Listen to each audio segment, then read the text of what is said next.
tun da na tashi mahaifina ya rasu na farko an kai ni wurin kakata ita ma kakata ta rasu na zanna na tsakar gida daga ni sai kakana ana nan shi ma ya yi aure. Waye aure? Shi kakan na waya an kasa mai wata ya yi aure. Na tashan kalubalen bakin ciki haka nan dai na ta yi.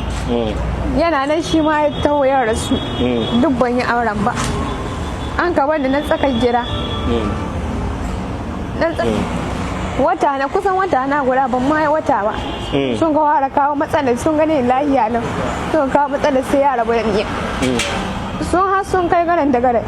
Sun ga ce in ban ce sake ni ba su ba ni ce na dauka dan saboda na sani bakin cikin da na shawa ni sai in koma mai. Sun kai kara da tsintsiya sun karaba mun wannan auren.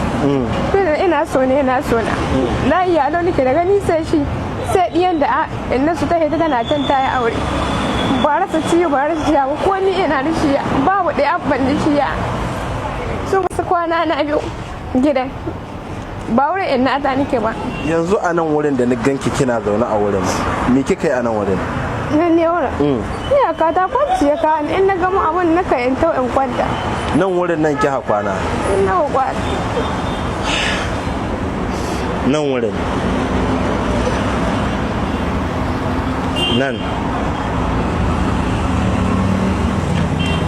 nan ki kwana nan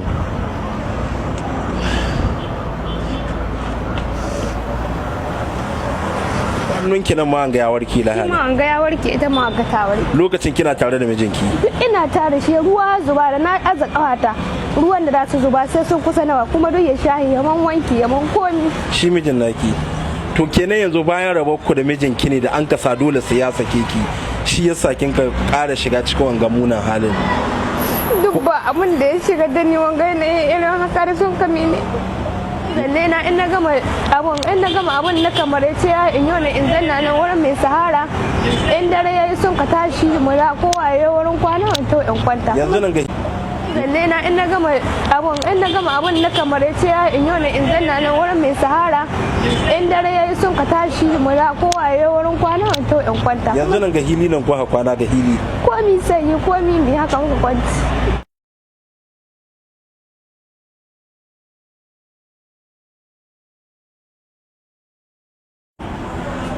Labarin wannan bayan Allah labari ne mai tukar tare da hankali da ban tsoro da kuma ban tausayi. Mun isko ta a wannan wuri wanda a nan wurin da muke gani a nan take rayuwa, nan take kwana kuma nan take tashi duka dududu yanzu shekarunta 27. Ta yi haihuwa 3 tare da mijinta, sun yi aure na soyayya wanda kwatsam yan uwanta kasancewar mahaifiyarta ta rasu tun tana hukunci ma binta rasu tun tana ya karaba, wanda za ta labarta mana komi za ku ji abin da ya faru gare ta.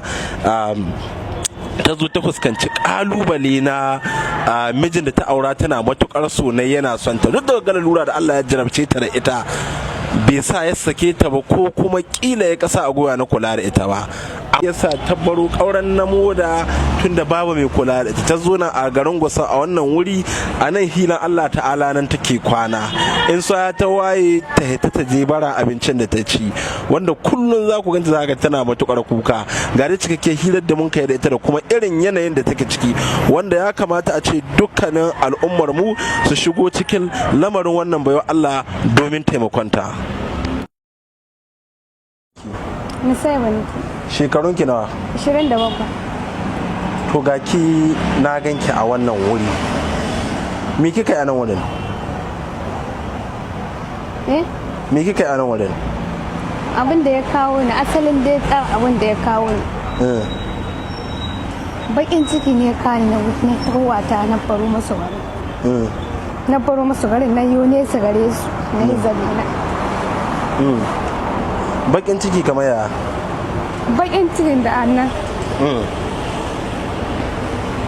tun da na tashi mahaifina ya rasu na farko an kai ni wurin kakata ita ma kakata ta rasu ka ta aika ba ni nan niya ubangiji ya kama na ya aure tun da nake ban taba cewa ga abin da yamman ba yana mini amma sai da in yi hankuri saboda na san kalubalen da na sha na yi hankuri haka na wata na kusan wata na guda ban ma wata ba sun ga fara kawo matsalar sun gane lahiya nan sun kawo matsalar sai ya rabu da ni sun kai garan da garan sun ga ce in ban ce sake ni ba su ba ni ce na dauka dan saboda na san ni bakin cikin da na sha wa ni sai in koma mai sun kai kara da tsintsiya har sun karaba mun wannan auren ina so na lahiya don nake da gani sai shi sai diyan da inna su ta hita tana can ta yi aure ba rasa ciwo ba rasa ciwo ko ni ina da shi babu ɗaya abban da shi sun ka to sun ka raba min wannan auren ni kun bakin cikin ne su kwana na biyu gidan ba wurin ina ta nake ba ina ta tana can tana aure wani kwana biyu na tahowa ta na yau nesa da suwa ba ni iya kallon wannan bakin ciki